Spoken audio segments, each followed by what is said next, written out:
انت ازاي ما حدش قالك قبل كده على الريزين؟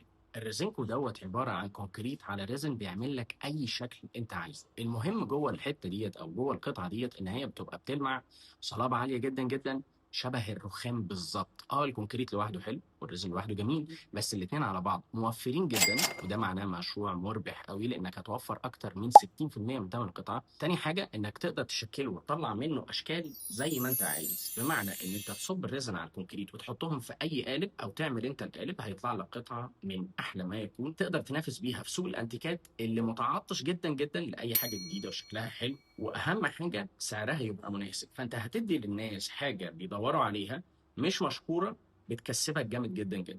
فانت لو بتشتغل تحف وانتيكات كان لازم تعرف ايه هو الريزينكو، لانه هيغير حياتك وهينقل شغلك لمرحله تانية خالص. تشكيل سهل جدا، الوان حلوه قوي، سرعه في الانتاج. وبالمناسبه دي بقى انا عملت لك باكج عن الريزينكو، هحط لك ريزن مع الكونكريت وهعمل لك عليهم خصم قوي جدا. اسالنا تحت عن باكج الريزينكو.